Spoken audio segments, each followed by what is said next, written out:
சங்க புலவர்களே, தமிழ் மூதாட்டி ஔவையம்மையார் இங்கு வந்திருக்கிறார்கள்.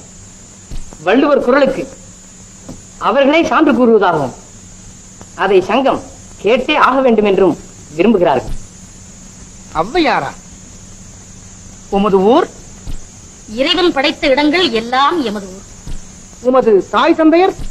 என் தாய் அவள் ஒரு மாதரசி, குமரி என்னும் பெயருடையாள்.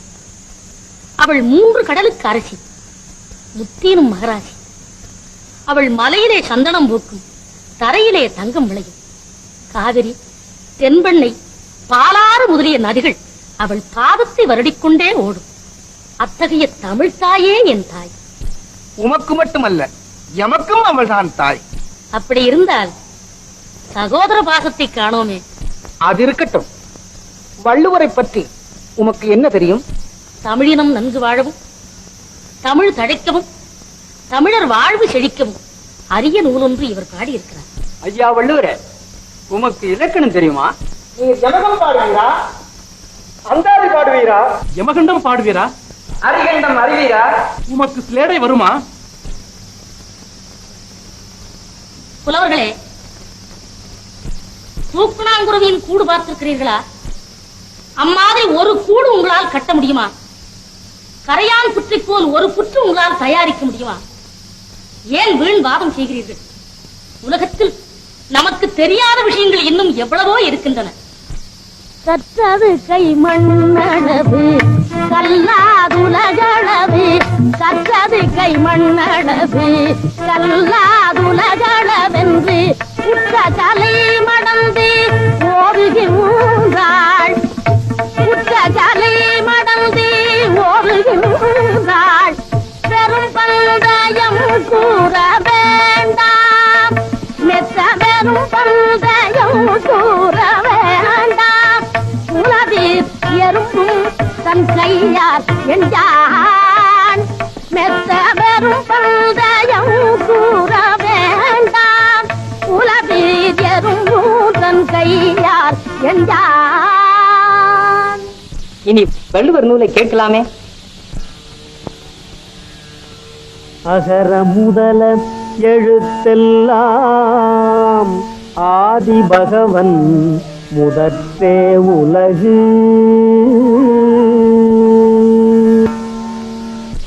நூலை நாம் ஆட்சேபிக்கிறோம். இது செய்யுள் இலக்கணத்தை மீறி நிற்கின்றது. வெண்பாவானால் 4 அடி வேண்டும், ஈரடி வெண்பாவை ஏற்க முடியாது. ஆம், சங்கத்தின் விதிகளுக்கு முரண்பாடானது. இதை ஏற்கவே முடியாது.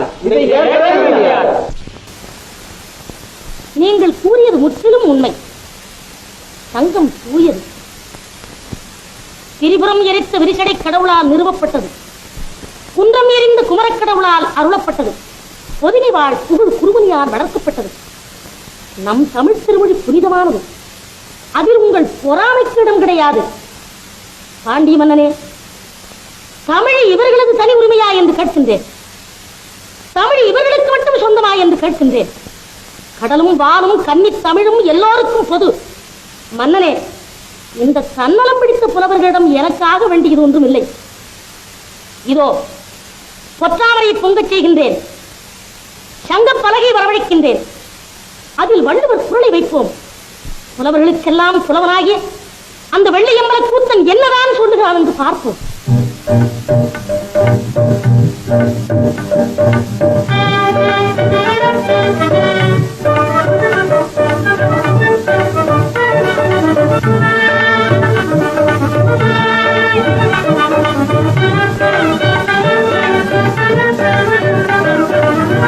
முத்தமிழ் தெய்வமேவா, முத்தமிழ் தெய்வமேவா, வா முத்தமிழ் தெய்வமேவா. எத்திசையும் புகழ, எத்திசையும் புகழ இத்தருணம் வா முத்தமிழ் தெய்வமேவா. உத்தமமாகிய திருக்குறள் தனை நான் உகந்தேன் உகந்தேன் உகந்தேன் முத்தமிழ் தெய்வமேவா. மூன்றம் சரிந்த குமரா,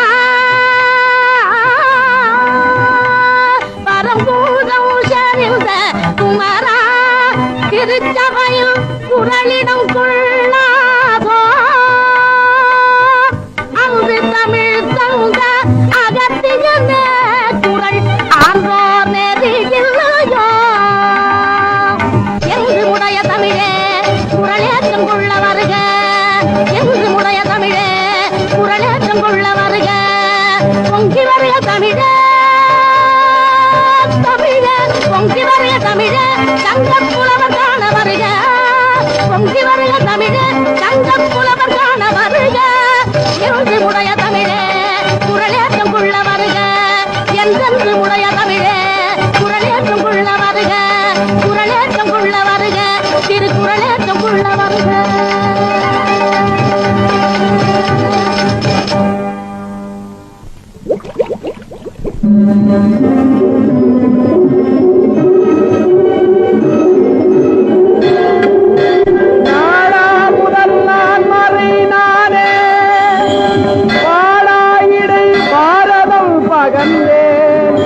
வள்ளுவன் வாக்கு என் வாக்கு வள்ளுவன் வாக்கு என் வாக்கு.